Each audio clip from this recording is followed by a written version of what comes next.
Bienvenidos a Rolpinando, la nueva sección del canal en el que, bueno, intentaré hablar sobre algún tema concreto, alguna noticia, alguna polémica que haya habido esa semana, alguna novedad, algún anuncio importante. En definitiva, cualquier cosa sobre rol, ya sea incluso a lo mejor pues hago algún comentario sobre algún juego, alguna que me haya comentado, o a lo mejor sobre algún juego que haya podido tener la opinión que ya haya comentado, ¿no? Porque al fin y al cabo, pues después de 100 programas, probablemente eso pueda llegar a pasar.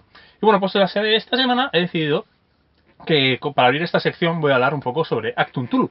Como sabéis, bueno, si estáis más o menos enterados, Edge ha publicado en sus redes sociales, principalmente en Twitter y en Facebook, se ha podido ver una especie de GIF en la que se ve cómo se están dando los puntales finales a la edición de Savage World, iba a decir, aunque eso vamos a entrar, a la edición de Achtung Tulu, que va a sacar y que en teoría iba a sacar en Navidades, pero que se ha retrasado y lo vamos a ver en este primer trimestre. Como sabemos, la edición de Edge va a venir en una caja en la que va a venir la pantalla, el libro del guardián y el libro del jugador. Particularmente no lo veo mal, porque por varios motivos. El primero, la fiabilidad de Edge para seguir ampliando líneas, o al menos su cadencia en el lanzamiento de líneas, pues digamos que en estos últimos años ha dejado algo que desear. Así que bueno, que salgan los dos libros que son imprescindibles para jugar a esta ambientación, pues me parece lógico, aunque quizás el desembarco sea un poco mayor. Lo segundo es que bien, el libro del guardián y el libro del jugador tienen unos sentidos en las ediciones americanas, que es que en América, por lo que yo he estado viendo y he estado hablando por foros, es muy común que los jugadores compren el libro del jugador y que el resto de la línea la compre el director de juego. En España no tenemos esa costumbre, el director de juego suele apechugar con casi el 100% del gasto. Así que me parece más o menos normal, me parece una buena idea y me parece una gran idea que en una caja vayan a venir, pues digamos, todo el kit básico de narración de esta ambientación. Pero esta edición no va a estar exenta de problemas. Para empezar, y lo que yo creo que ha provocado unos serios retrasos en la maqueta, es que está extirpado del manual cualquier referencia al sistema Savage World. Como ya sabemos, en la edición original de esta ambientación viene la ambientación del sistema para dirigir con el sistema BRP de Chaosium, clásico de la llamada de Tulu de toda la vida, y luego las reglas para dirigir en Savage World. Teniendo en cuenta que este juego es muy para jugar con Savage World, pero muy para jugar. La ambientación está hecha para dirigir al estilo peliculero, pulp, y no ese estilo casi más realista y más extraño. Aunque también puedo decir que eso me lo parece a mí, porque yo no soy fan de la llamada de Tulu. Y bueno, esto creo que no pilla a nadie de sorpresa de que yo no soy fan del juego La llamada de Tulu. Lo juego, me gusta, me divierte, pero sinceramente es un juego que me llama poco y casi no me dice nada. Es un poco por pues, los problemas que yo puedo tener con el rastro y con otros juegos de este estilo que no me termina de convencer ni el sistema ni la forma de jugar a la llamada de Tulu. Que no significa que no me guste del todo, porque por ejemplo yo sí disfruto con juegos como True Tech o disfruto con juegos como Delta Green, pero no puedo jugar y creo que además tiene que ver con los años 20. De hecho, el rastro de Tulu me gusta un poco más porque se ambienta en los años 30 y esto que se desarrolla en los años 40, pues a mí especialmente me da la atención. Claro que sin venir con el sistema Savage World, al que yo creo que está hecho casi a medida para jugar a Tulu, y de hecho hasta he llegado a pensar que es una ambientación de Savage World que se puso con el sistema de la llamada para tener esa ventaja, pues claro, que ahí en parte cojea. Otro problema que puede tener el libro es que el libro básico solo viene, bueno, también hay una edición en Fate, pero eso no viene dentro del básico. El libro básico es el, la importancia que tienen los aliados sin Rusia, porque los Rusia nunca perteneció a los aliados, según un revisionismo que se está viendo últimamente. Y lo segundo, que técnicamente solo existe el frente occidental, o sea, solo existe la guerra como se hizo en Francia, en Inglaterra y podemos decir en Alemania, casi e Italia. Técnicamente no hay ningún cosa que te hable de la guerra en el frente oriental con la parte de Rusia, casi no viene nada con lo que pasó en África y las colonias inglesas.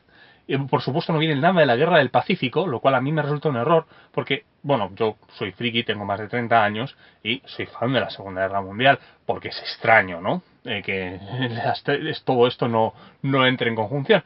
La diferencia es que a mí la parte, la guerra en Europa, me es aburrida. la que me parece súper fascinante, súper divertida y llena de momentazos, es la Guerra del Pacífico.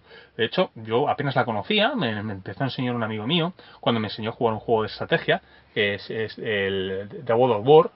Bueno, aunque no me enseñó con ese juego, es una reedición. Era el Frente Pacífico de Advance of the Three Rates, o como se diga, en inglés no es muy bueno, en lo que se refiere al hablado. Y empecé a leer cosas y la verdad es que es una guerra que sinceramente parece marciana en muchas partes, o sea, casi es leer ciencia ficción, ¿vale? Son guerras con muchos barcos, con un montón de cosas súper interesantes, las islas que casi parecen planetas, o sea, directamente es una gran ambientación y suele estar extirpada y olvidada cuando se habla de la Segunda Guerra Mundial, cuando de hecho yo creo que es incluso más divertida. Lo que pasa es que, claro, pues afecta a parte de Inglaterra, a parte de Estados Unidos y a Japón, y digamos que no se habla mucho, ¿no? Porque hablar de los nazis pues, es como un gran malo, pero hablar de los seguidores del Shogun, pues digamos que quizás no sea tan interesante, más allá de, evidentemente, las guerras, las dos bombas nucleares que se lanzaron. Y, por supuesto, el ataque a Pearl Harbor, que es considerado así como una especie de atentado contra la historia de la humanidad, cuando realmente, bueno, pues es probable que estuviera hasta pactado. Pero bueno, eso lo vamos a dejar los historiadores. Con lo cual, aparte de que hacer falta estos tres suplementos, algunos suplementos de estos distan poco de una imparcialidad o un elemento histórico adecuado, ¿no? Os aconsejo ver el vídeo de Chrome sobre el frente ruso, en el que, bueno, es todo un esperpento sobre algunas de las cosas que vienen, ¿no? Forma gran parte del revisionismo histórico, y en la parte de África también. En la del Pacífico, pues un poco menos, ¿no? Lo que pasa es que todo lo que tiene que ver con esta ambientación es quizás demasiado... que los americanos son los buenos, digamos. O sea, que los aliados son la gente que lo hizo bien, y digamos que los grandes malos pues son el bando del eje y de Japón. Lo cual, bueno, pues es verdad, son los grandes malos, son muy buenos, pero es que digamos que no están buenos las cosas que vemos. Es más, bueno, aquí os voy a dar una idea de campaña fácilmente. Hay una cosa muy interesante, no se estudia en historia, porque obviamente este tipo de cosas esto, por favor, no cojamos este tipo de cosas, no vaya a ser que la gente le dé por no sé, investigar sucesos aún más extraños, ¿no?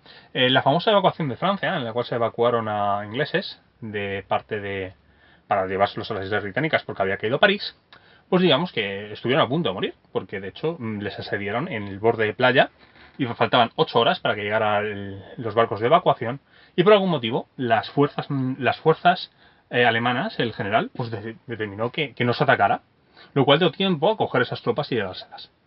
¿Qué pasó en Inglaterra en ese momento? Pues es muy gracioso, ¿no? Porque en Inglaterra el primer ministro pidió por favor a toda la nación que rezaran porque sus compatriotas probablemente murieran ante el avance alemán, porque no iban a llegar a tiempo. Entonces todo el país se puso a rezar en el momento en el que las tropas alemanas pararon en seco. Y eso fue lo que llegó a tiempo. Después de este acontecimiento, se creó lo que se llamaba la hora del rezo, en el cual todo ciudadano inglés tenía obligación, bueno, obligatorio, obviamente, pero tenía la obligación moral de rezar una hora por concreta, además, creo que eran las 4 de la tarde o las 12 de la mañana, no me acuerdo. Este sí que es un dato, tendría que mirarlo. Por sus tropas. Es curioso porque el propio Hitler en persona dijo que quizás los ingleses habían encontrado una de las armas definitivas, que era tener el favor de Dios en el campo de batalla. Bueno, pues esto no se hable porque evidentemente todo eso tiene ciertos elementos esotéricos y cierto elemento de casualidad que digamos que esto no casa nada con el método científico. Pero es una cosa curiosa. Con lo cual nos preguntamos, ¿y si Acton Tulu realmente es un pacto con algún primigenio que ayuda al blanco inglés? Bueno, ya no es tan bueno, ¿no? Bueno, empezamos a tener una especie de pequeño contrapunto con lo que podría ser a lo mejor una ambientación de cultos innombrables en la Segunda Guerra Mundial. Pero digamos que tiene muchas cosas interesantes, y a lo mejor ver el punto de vista con todas las naciones, con, digamos, este punto de guerra secreta, estaría un poco mejor que tener unos únicos malos, que serían el eje, o una única facción que utiliza los mitos de Tulu o tiene contacto con ellos. Además tiene algunas campañas que son bastante buenas, hablan muy bien de la de Atlantis. Y bueno, poco más, porque mi intención es que estos vídeos no duren más de 10 minutos, pero que os hayan gustado. Y bueno, dejad vuestro comentario o vuestras opiniones sobre esta edición de Acton Tulu en la caja de texto. Y por lo demás, nos vemos.